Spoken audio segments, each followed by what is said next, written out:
თქვენ უსმენთ სათემო რადიოს. ეს არის სივრცე, სადაც ვსაუბრობთ კულტურაზე, ხელოვნებაზე, სოციალურ და ჯანდაცვის გამოწვევებზე, ქალთა საკითხებზე, ეკონომიკასა და პოლიტიკაზე, ახალგაზრდულ ინიციატივებსა და სპორტზე. აქ ისმის დევნილთა ხმა და მათი ისტორიები. ჩვენ ვსჯელობთ თქვენს ყოველდღიურობაზე, გიზიარებთ სიახლეებსა და პრობლემებს, ეძებთ გზებს უკეთესი მომავლისთვის. სათემო რადიო, ხმა, რომელიც თქვენ გეკუთვნით.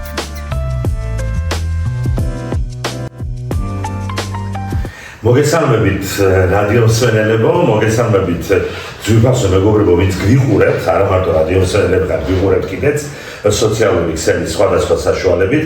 დიახ, ეს არის ჩვენი ხონის სათემო რადიო, რომლის ხმა უკვე დიდი ხანი არ არის, მაგრამ უკვე ისმის ჩვენს ეთერში და ყოველთვის ვცდილობთ ისეთი სტუმრები მოგიყვანოთ, განსაკუთრებით პირველ ეპიზოდში, ჩვენი გადაცემათა ციკლის პირველ ეპიზოდში, ისეთი სტუმრები, რომლებიც უკვე შედგნენ, რომლებიც უკვე არიან ადამიანები, პირიქით სხვებისთვის არიან მაგალითი და ერთგვარი ხელოვნებისა და კულტურისა და განათლების მუშაკების მოყვანა თავიანთ სფეროში პირველები, რომლებიც უნდა იყვნენ მაგალითი და არიან კიდეც მაგალითი თავიანთი გამოცდილებით, რომ სხვასაც გაუზიარონ და მომავალ თაობას აზიარონ ამათ იმ საქმეს. ბევრი კარგი სტუმარი გვყავს ამ გადაცემებში, ბევრი კარგი სტუმარი კიდე წინ გველოდება, მაგრამ დღეს განსაკუთრებული სტუმარი მინდა წარგიდგინოთ ძვირფასო მეგობრებო, ეს გახლავთ ბატონი ედუარდ გეგუჩაძე, ხონის ვეტაჩხენკელის სახელობის მოსწავლე ახალგაზრდობის ცენტრის დირექტორი, მუსიკოს შემსრულებელი, ნიჭიერი კაცი, არა მარტო ამ საქმიანობიდან მე ჯერ კიდევ უფრო ადრე ედუარდი რომ უფრო პატარა იყო, ახალგაზრდა ახლაც, მაგრამ პატარა ბიჭი იყო, ასე ვთქვათ, იქიდან ვადევნებთ ალკურს მის შემოქმედებას და ბევრი კარგი საქმის სათავეში მინახავს ან მონაწილე დაწყებული ეს იმერეთის ხმა, დამთავრებული ქუთაისში, არაერთი პროექტი ეგეთებული ხონში თითქმის ყველაფერი თუ რაიმე ხდება მუსიკასთან და სიმღერასთან და ესტრადასთან და ხელოვნებასთან დაკავშირებული ყველაფრის ან უკან დგახართ, ან თავში დგახართ, ან ხელმძღვანელი ხართ, ან მონაწილე ხართ და ძალიან მნიშვნელოვანია თქვენაერი ადამიანები, რომლებიც არ ტოვებენ მუნიციპალიტეტს, არ ტოვებენ იმ ადგილს, სადაც დაიბადნენ, ვისაც ემსახურებიან და არიან მათ სამსახურში. ძალიან დიდი მადლობა ედუარდ, რომ გამოძებნეთ და მოხვედით ჩვენთან და აპირებთ მოგვიყვეთ თქვენი გამოცდილების შესახებ. მადლობა თქვენ, მოგესალმებით, მივესალმებით თქვენს მსმენელს, წარმატებებს გისურვებთ. პირველ რიგში თქვენს გამოწყებულ საქმეში ძალიან საინტერესო და კარგი ჩანაფიქრია ნამდვილად და მადლობა ასეთი წარდგენისთვის, ვფიქრობ ცოტათი გადაჭარბებული იყო. ნამდვილად გარეშე მსმენელი მიხვდება გადაცემის ბოლოს, რომ ბევრი რაღაცა კიდევ ვერ ვთქვი და მოგვიწევს ამაზე საუბარი. მადლობა ამ წარდგენისთვის და მოწვევისთვის. ძალიან დიდი მადლობა. მოდი ჯერ გითხარით რა საქმიანობს ვეტაჩხენკელის სახელობის მოსწავლე ახალგაზრდობის ცენტრი, რა საკეთებთ ზოგადად ხონში? მოსწავლე ახალგაზრდობის ცენტრის ძირითადი მიზნები არის ხელი შეუწყოს ახალგაზრდების ამა თუ იმ მიმართულებით სფეროში დაინტერესებას, ასე რომ ვთქვათ. ჩვენთან ძირითადად არის სახელმწიფო მიმართულების საგნების სწავლება, რა თქმა უნდა არის ჰუმანიტარული საგნების სწავლებაც, მაგრამ უფრო მეტად სახელმწიფო და საშემსრულებლო, ასე რომ ვთქვათ, ქორეოგრაფია, ქართული ხალხური სიმღერა, საესტრადო სიმღერა და ასე შემდეგ. ჩვენ გვყავს 600-მდე მოსწავლე, რაც ძალიან კარგი მაჩვენებელია რაიონის შემაცხოვრებელი ადამიანებიდან მასშტაბიდან გამომდინარე. ეს სახელმწიფო პროგრამაა, ხო? ანუ ესენი 600-ვე ფულს არიხდია, ხო? იცით რა არის, ეტაპობრივად პრაქტიკამ გვაჩვენა, რომ იყო რაღაც წვეები, რომლის არსებობაც იყო აუცილებელი ჩვენთან და თვითონ პედაგოგები მოდიოდნენ შემდეგ თავიანთი პროექტებით, ანუ რომლებიც არ იყვნენ ამ სახელმწიფო პროგრამაში ჩართულები და უნდათ რომ მათ სურვილი ჰქონდათ რომ გაიხსნათ ჩვენთან ესათვის წრე და თავდაპირველად როგორც წესი ასეთი წრეები იწყებს საქმიანობას, ანუ ხდება ფასიანი. თუმცა ხშირ შემთხვევაში ეს გადადის შემდეგ საუფასო წლების გადასავლობენ ახალგაზრდებს ახალგაზრდა რა სწავლობს ძირითადად აი როგორც მოგახსენეთ წეგან სახელოვნებო მიმართულებით არიან დაკავებულები, არის ქორეოგრაფია, ქართული ხალხური ცეკვები, ასევე ქართული ხალხური სიმღერა, საესტრადო სიმღერაც მათ შორის, სამუსიკო სტუდია გვაქვს, ასევე საფორტეპიანო და ვოკალური ნაყოფილებით. არის სხვადასხვა ესე იგი სახელმწიფო კიდევ თეატრის საბავშვო თუჯინების თეატრი ძალიან საინტერესო და წარმატებული არის ჩვენთან. მე არ მინდა ახლა რომელიმე გამოვჩეს ძალიან აბსოლუტურად ყველა თავის სიმაღლეზე დგას ნამდვილად. თუმცა ძირითადად ქართველები ვართ, საქართველოში ვართ და მოგეხსენებათ ქორეოგრაფიას როგორი საბედნიეროდ რამხელა ინტერესია ქორეოგრაფიის მიმართ ბავშვებისგან და ძირითადი მაინც არის ქორეოგრაფია. ანუ ამ 600 ბავშვიდან მე-13 შეადგენს ქორეოგრაფიულ წრეებს და სტუდიებს. ქართული რა თქმა უნდა, თუმცა გვაქვს სამეჯლისო შესაძლებელია არაჩვეულებრივი პედაგოგი ყავს და არის ეს მიმართულება. ინტერესი აქვს ბავშვებს, სიახლე არის და თავისთავად სიახლე ყოველთვის არის ინტერესის საგანი. კი ბატონო, ბატონო, თქვენს შემოქმედებაზეც ვისაუბროთ, იმიტომ რომ თქვენ როგორც მუსიკოსი, როგორც შემსრულებელი. ბატონო დავით, მე მინდა არაერთხელ მithქვამს თქვა, რომ მე არ ვარ მუსიკოსი, არც პედაგოგი არ ვარ, ვერიდები ყოველთვის ამაზე საუბრობს, როცა ჩემი მოსწავლეები, მიუხედავად ამისა, მყავს მოსწავლეები, ეს ალბათ უფრო პრაქტიკა მოიტანა, მაქვს ხმისჩამწერი სტუდია, 2013 წლიდან დღემდე წარმატებით მუშაობს. ეს ხოლში, ხო? ხოლში ასაკურველია. და ვერიდები ყოველთვის მოსწავლეებსაც ვაფრთხილებ, რომ ძალიან გთხოვთ, მე არ მიწოდოთ პედაგოგი, მე თქვენ გეხმარებით უბრალოდ იმაში, რომ თქვენი სურვილები დაიკმაყოფილოთ და რაღაც მაგასვია პედაგოგის ძირითადად. შესაძლოა ეს მოიტანოს დრო. თუმცა მე იმ ადამიანებს ვერ მივაყენებ შეურაცხყოფას, ვინც მთელ ცხოვრება შეალია სწავლას და იმას, რომ ნამდვილად დაემსახურებინათ ეს სტატუსი, უნდა იყოს რაღაც განსხვავებები. დრო მაჩვენოს, საქმე მაჩვენოს, ყველაფერი აბსოლუტურად მე ასე მირჩევნია. ვიდრე სტატუსებზე საუბარს. მე ვარ პროფესიით სტომატოლოგი და ეკონომისტი. ეს ორი პროფესიაც ხომ არ არის ახლოს. ხო, არანაირად. ამას ეს აღმოჩენა იყო ნამდვილად ჩემთვის. ჩემი საქმიანობაც არ არის მასთან კავშირში, არც ერთ ჩემს პროფესიასთან.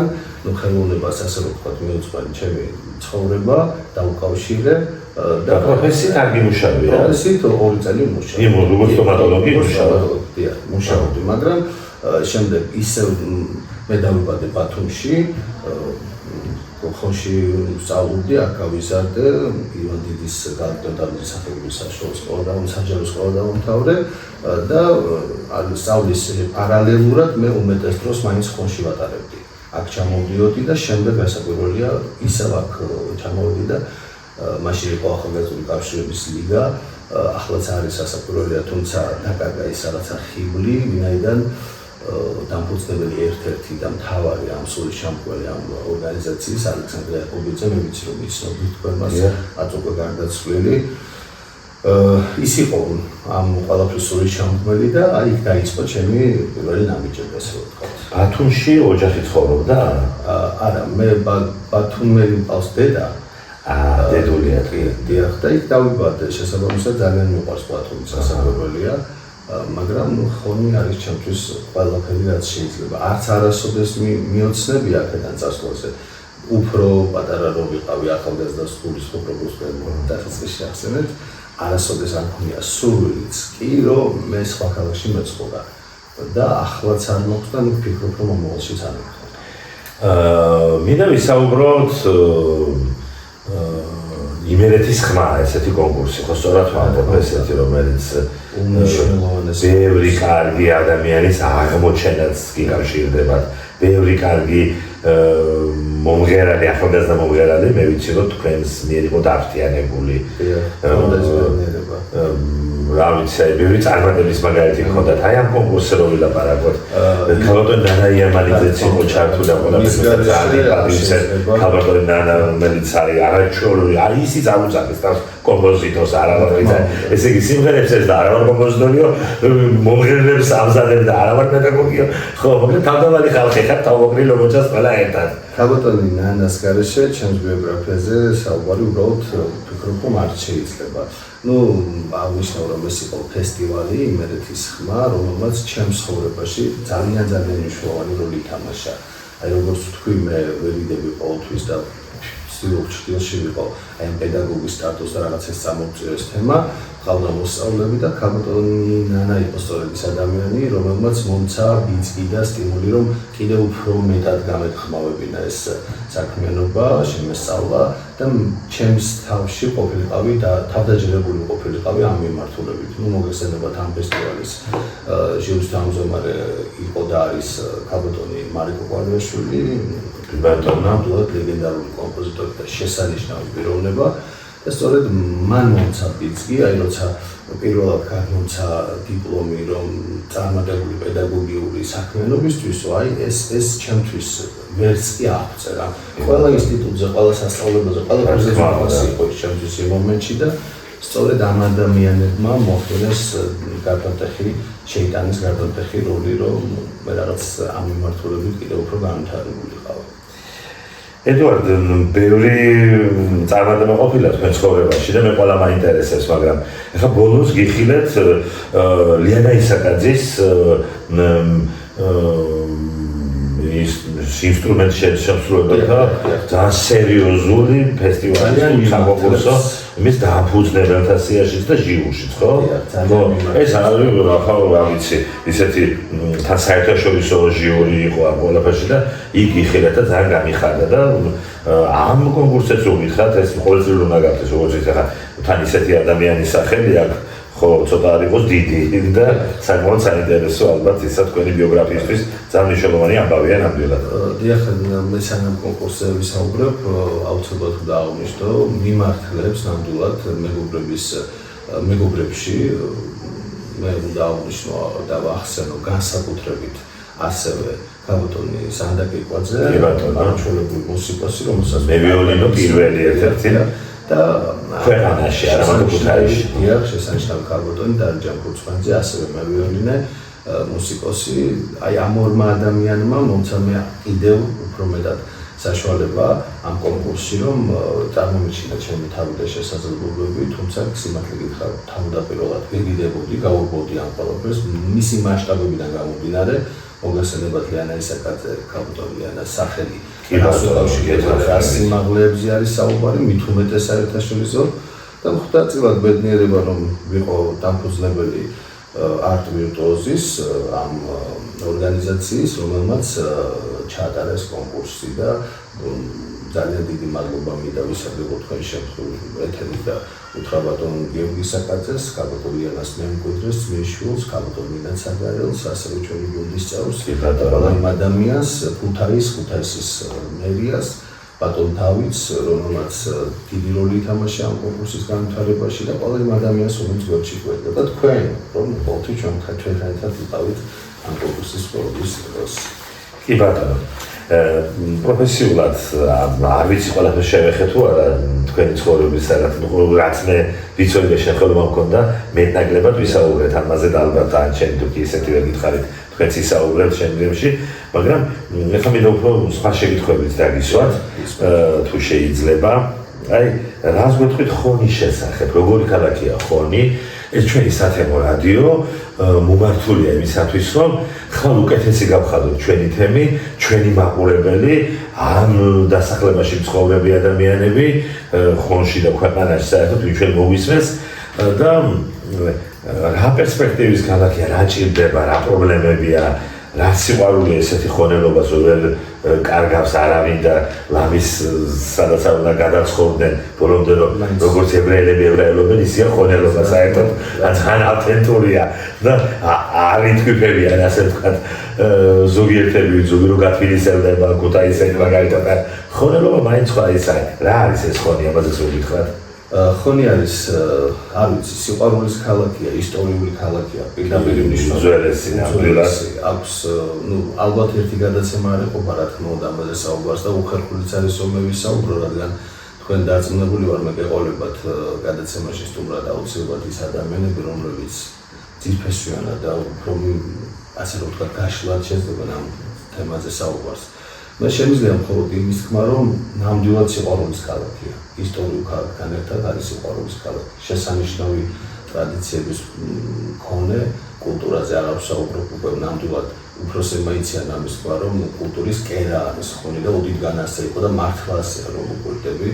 მიუხედავად იმისა, რომ მე ძალიან შაუბნელ წლებს ვერ არ მომსწრები ვარ საბედნიეროდ, მაგრამ ჩემს პერიოდშიც იყო იქ რაღაც ისეთი გაჭირვების პერიოდები და მინდა გითხრათ, რომ ვიხსენებ ახლა მაშინდელ ასე ვთქვათ, უფრო კულტურულ მხარეს შევხედო, ღონისძიებები იყო ეს თუ არ ვიცი რაღაც ახალგაზრდებისთვის საინტერესო და სასაჭირო და აუცილებელი პროექტები მიქურის, რომ როგორ ახერხებდა ეს ქალაქი ამ ყველაფრის ორგანიზებას, თუმცა ახერხებდნენ ერთმანეთის მხარდაჭერით და ერთმანეთის გვერდში დგომით და ეს არის სწორედ ხოვნელობა და აუცილებლად უნდა აღნიშნო მე ალბათ არ ვიცი ალბათ გაქვთ თუ არა კითხვა ჩემთან ამასთან დაკავშირებით, მაგრამ აუცილებლად უნდა აღნიშნო დღევანდელი მდგომარეობა ხონეს ქალაქის მერი ბატონი ლადო ჯურხაძე, რომელიც კიდევ უფრო მეტად უწყობს ხელს ამ ყველაფრის შენარჩუნებას და პატივს ცემს იმ ტრადიციებს და ცდილობს, რომ კიდევ უფრო მეტად დაანებოს ახალგაზრდებში ეს და ეს არის ძალიან კარგი კურსი ჩემი აზრით. რაც კიდევ უფრო განაპირობებს, რომ გამტკიცდეს ეს ყველაფერი ამ ქალაქში, თავის გუნდთან ერთად და მე ძალიან დიდი მადლობელი ვარ მისი, როგორც წარმომადგენელიც, ამ ორგანიზაციის დირექტორიც და როგორც მოქალაქე, რომელიც ხედავს ამ ყველას იკეთებს და ასევე მინდა ვთქვა, რომ ჩემი ჩვენი დაიბადა რა თქმა უნდა, უდიდესი დღესასწაულია 6 მაისი გიორგობა და ხონელობა. ჩემთვის კიდევ განსაკუთრებით აღნიშნავენ ხონში 6 მაის გიორგობას, რომელიც არის ქალაქის დღესასწაულთან ასოცირებული. მახარებს ეს ფაქტი. ძალიან მაგარია. წარმატება როგორ მიიღწევა მარტივად, თუ მე შენარჩუნება მარტივ რა ვეთქვით ამ წარმატებებზე. თქვენ ნამდვილად ხართ წარმატებული, თქვენ სასახლეში და თქვენ საქმეში, როგორ მიიღწევა წარმატება, რომ გაუზიაროთ ჩვენს ვაინერებს? იცით რა არის, ამაზე ალბათ წლების შემდეგ უფრო შევძლებ საუბარს, თუმცა რომ გადავხედავ ჩემს წარსულს, ჩემი წარმატება თუ ეს წარმატებულობა მოიტანა ჩემმა ოჯახმა და შემდეგ უკვე ჩემმა მეგობრებმა. და მე ვახსენე ალექსანდრე, ეს ადამიანი იყო ჩემს ცხოვრებაში, რა თქმა უნდა, ჩემი ოჯახის შემდეგ მოვლენა, რომელმაც განაპირობა ყველაფერი, რაც მე გამაჩნია დღეს. და მომცა გიძგი ყველაფერი კარგისკენ, ასე რომ ვთქვათ, გამომზარდა და დღეს მე მის ადგილზე მუშაობ, ასე რომ ვთქვათ, მისი სურვილიც იყო, რომ მე ყოფილიყავი იმ პოზიციაზე, მას სიცოცხლეში ჰქონდა სხვა გეგმები და გულისხმობ ამ შემთხვევას და სამწუხაროდ მისი გარდაცვალების შემდეგ მომიწია მისი ადგილის დაკავება. აი სწორედ ვფიქრობ, რომ მეგობრობა, ვინ ყავს გვერდით და ვინ ამაგანს იდეებს ხშირად მიწუნებდნენ იდეებს და ვფიქრობ, რომ კარგი სწორადაც იქცეოდნენ, რადგან ყველაფერი არ უნდა მოუწონო ადამიანს. თორე შეიძლება უსყოლში გადაიჭეროს. აი ამ ყველაფერს განაპირობებს მეგობრები და ის წრე და გარემოცვა ვინც შემსირგლივაა და ჩემი აზრით, რა თქმა უნდა, იღბალიც არის ალბათ. მაგრამ უფრო მეტად ის ადამიანები განაპირობებენ შენს წარმატებას, ვინც შემსირგლივაა. კი ბატონო. რა სიტყვით ყოველდღიურ რუტინაზე. აი რა უნდა ვქნათ იმისათვის, რომ არ მოგწყინდეთ, რასაც ვაკეთებთ. თქვენ ახლა ხო შეიძლება ჩვენი დღეს რაღაცა დაიყუროთ და უფრო უკეთ სიტუაციაში საქმე წავხვიდეთ. და შეიძლება საქმე მიატოვოთ ღმერთმა არ ქნას, მაგრამ ხო შეიძლება უფრო წარმატებული და უფრო რაიმე იყოს ცხოვრებაში. რო არ გახდეს ყოველდღიური რუტინა ეს საქმე, ამისათვის თუ გაქვთ რაიმე საიდუმლო ისეთი? ჩემი საიდუმლო ნამდვილად არ მოწევს, ჩემი საქმიანობა არ მომცემს იმ საშუალებას, რომ მოსაწყენი გახდეს. ნედენ პარალელურ რეჟიმში სტუდიაში მუშაობ და ბავშვებთან მუშაობა როცა გიწევს, არ შეიძლება რომ მოსაწყენი გახდეს ყოველდღიური ცხოვრება. პირიქით მოგიხარია ყოველთვის, ჩვენ შემთხვევაში დასვენების დღეებშიც მუშაობთ, როცა საჭირო არის, რა თქმა უნდა, და შესაბამისად, ყავს ძალიან კარგი კოლექტივი, 40 კაცისგან შედგება ჩემი სამსახურის თანამშრომლის რაოდენობა, არიან ახალგაზრდები, აქვთ იდეები, ყოველდღურად არ გაძლევენ საშუალებას, რომ მოდუნდნენ, ნამდვილად გვაქვს უამრავი გეგმა მომავალში და ვფიქრობ, რომ აი ამ ყოველდღიურ მოწყენილობას განაპირობებს შენი საქმიანობა. მე ვთვლი, რომ ჩემი საქმიანობა არასოდეს არ მომცემს იმის საშუალებას, რომ მოვიწყინო და რაღაცა მოსაწყენი გახდეს ჩემი რომელიმე დღე.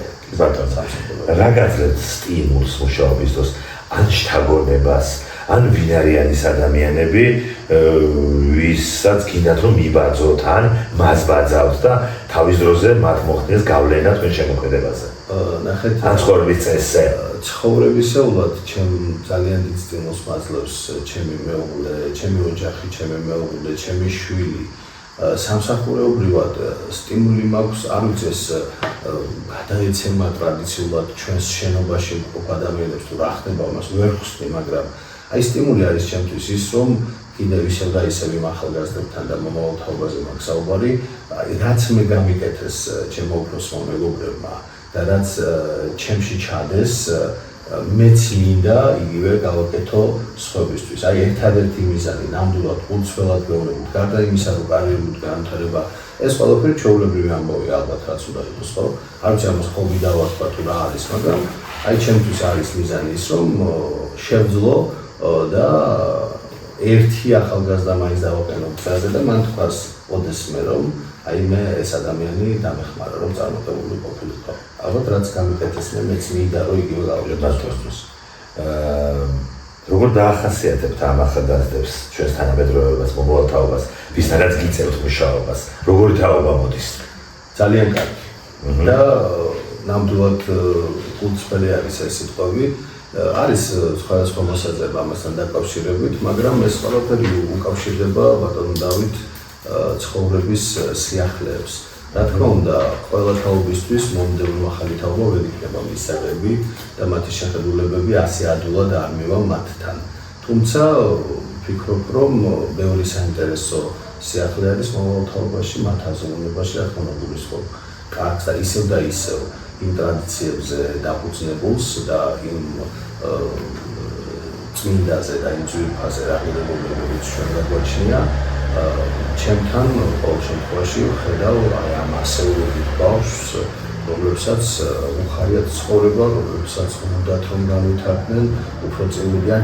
აი მე მქონდა შემთხვევები, ხშირად მაქვს ესეთი შემთხვევა, როცა უფროს კლასელებთან მიწევს მუშაობა ისევ და ისევ მუსიკალური კუთხით გულისხმობ. აი ხშირად არის ბანკეტები, სადღესასწაულო შეხვედრები რაღაცებიდან, ამ შემთხვევაში მიწევს მათი დახმარება.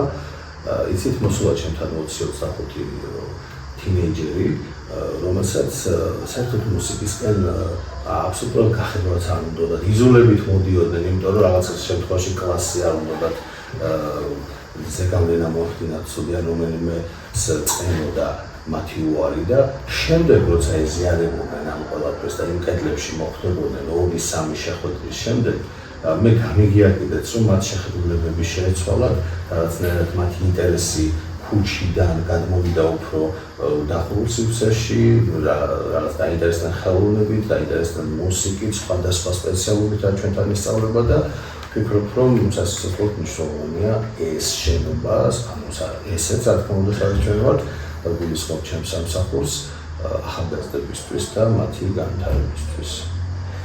როგორ რეაგირებთ კრიტიკაზე? იმიტომ რომ ხელოვანი ხალხი ყველა ამბობს, რომ აღარ კრიტიკა აუცილებელია, მე კრიტიკას ვიღებ და სინამდვილეში არ იღებენ და ზოგჯერ ბრაზით პასუხობენ. თქვენ როგორ რეაგირებთ კრიტიკაზე? გულწრფელად თუ გვეტყვით, ძალიან გამიხარდებათ. იყო პერიოდი, როცა ვერ ვღებულობდი ამას. გულწრფელად გეუბნებით, ალბათ უფრო მაშინ როცა ვიწყებდი ამ ყველაფერს. ნამდვილად ვერ ვღებულობდი, თუმცა არასოდეს არ ყოფილა ის მომენტი, რომ მე ეს ბრაზი გამომეხატა საჯაროდ მათ წინაშე, მაგრამ ახლა ვღებულობ და ძალიან კარგადაც მათგება ეს ყველაფერი. ანუ ვფიქრდები ჩემს თავთან, რომ ხო შეიძლება ეს მართლა და ხშირ შემთხვევაში მართალს ამბობენ. არის მომენტები, როცა რაღაცა ისე ვერ კეთდება და ჩემზე მეტად გამოცდილი, მეტად პროფესიონალი ადამიანებისგან მე გამიგია კრიტიკა და ეს ჩემში შემინახავს და გამომიყენებია ჩემ და სასიკეთოდ. უბრალოდ მე რას ვისწავლებ, ვიცი? პატარა ქალაქი ვართ, თუნდაც არ ვიყოთ პატარა ქალაქი. როდესაც შეგიძლია ადამიანთან მისვლა, შეგიძლია მიგიწვდება ხელი, სიტყვა შეგიძლია უთხრა და უბრალოდ ერთ-ერთშიც დაელაპარაკო. უმჯობესი არის ალბათ ამ შემთხვევაში, რომ მოხდეს დამყარდეს კომუნიკაცია და თუ მე შენთვის კარგი მინდა, ითხრა პირადად. და აი ამას კრიტიკასაც ვერ დავარქვა, ეს უკვე რჩევა. და აი ზოგადად როდესაც მწვავედ გააკრიტიკებ ადამიანს ან რეცენზიას გააკეთებ თუნდაც კარგზე, თუნდაც ცუდი მიმართულებით, ფიქრობ, უფრო ცუდი მიმართულებით, ფიქრობ, რომ ეს საჭირო არ არის, იმიტომ რომ ყველას არ აქვს ერთნაირი ბუნება, განწყობილება და შესაძლოა ამან პირიქით გააბოროტოს უფრო მეტი შეცდომა დააშვებინოს ცხოვრებაში ადამიანს. შენ თუ მისთვის კარგი მინდა, ვფიქრობ, რომ უმჯობესია კრიტიკა გვერდზე გადავდოთ, პირადად გავისაუბროთ და ურჩიოთ რა გამოცდილება გავუზიაროთ. მე ასე ვიქცევ ყოველ შემთხვევაში. თუმცა კრიტიკაც მადგება. კი ბატონო, ხო ნუ ჩვენი ხალხი იყენებს ამ კრიტიკას. მე ცხოვრებაში ყველა ის ტალახი გამოვიყენე, რომელიც მესროლეს და ზოგიერთი ძალიან მნიშვნელოვანი ტალახი იყო, ჭირდებოდა კიდეც და კარგი ეს რომ მომაწოდეს. შევიზილე კიდეც და მე გავყიდე ის მეცას გეტყვით. ბევრი ჩემი ლანძღვა გამიყიდია, მაგრამ ძალიან კარგად და ფულიც ვიშოვია ამას. კი ბატონო. უახლეს გეგმებზეც გითხარით, იმიტომ რომ როგორც ვგზნობ ჩვენი გადაცემა დასასრულს უახლოვდება, რაღაც გვაქვს 4 წუთი დარჩენილი. გეგმებზეც გითხარით, იმიტომ რომ გეგმებზე არა მარტო თქვენს ცენტრში, თქვენ შემოქმედებაში, როგორც თქვენს როგორც მომღერალზე აგვიტყვი არაფერი, არაჩვეულებრივად ღერით, სცენაზე ბევრჯერ მინახი ხართ. ამის რა კონცერტები ხომ არა გაქვთ მე და გეგმილი რაიმეს ხომ არ აპირებთ. როგორც მომღერალიც ამ საკითხშიც თავს ვიკავებ, ვცდილობ მაქსიმალურად ვიწოვ წრეში, ძალიან შინაურ გარემოში, ასე რომ თქვა დავხარჯო ჩემი ემოცია. აი რაც შეეხება მომავალ გეგმებს, ისევ და ისევ კონკურსებთან დაკავშირებით, ძალიან კარგი იქნება თუ იმერეთის ხმა გაგრძელდება გვაქვს შემოქმედებითი წვრის სურვილი და ამ კუთხით განვითარების.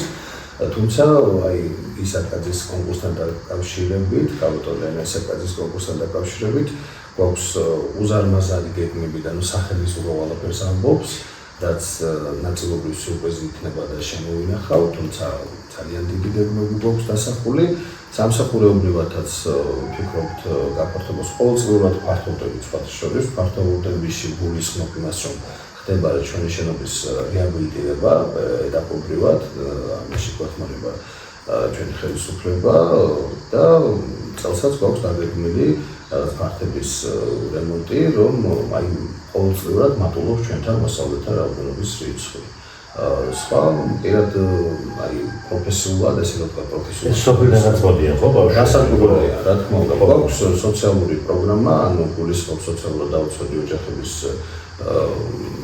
ბავშვებისთვის, შვილებისთვის, ასე ვთქვათ, რა თქმა უნდა, სწავლება ისედაც უფასოა, მაგრამ ამ შემთხვევაში კიდევ ტრანსპორტირებაზე ხომ არ არის პაციენტებზე, ტრანსპორტირებაზე სამწუხაროდ არა, თუმცა შეიძლება მომავალ გეგმებშიც ესეც შევიტანოთ, მაგრამ სოფლიდან ჩამოსული ბავშვმა რომ იაროს პირველი პრობლემა ალბათ იქნება ტრანსპორტი. ნახეთ, ამ კუთხით ჩვენ გვაქვს ძალიან კარგი ეს თემა რომ წამოწიეთ, ამ კუთხით ჩვენ გვაქვს ასეთი ხელშეწყობის პროექტი, ანუ ჭალებში ესე დავარქვათ.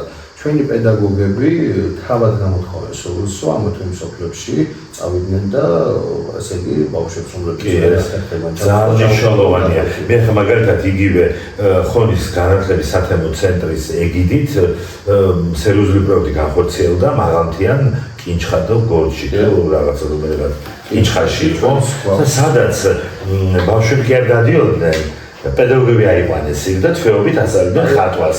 სკოლაშიც გვაქვს. ხო, ძალიან მნიშვნელოვანია. მე ამ ბავშვებმა ისეთი კარგი ნამუშევრები შექმნეს.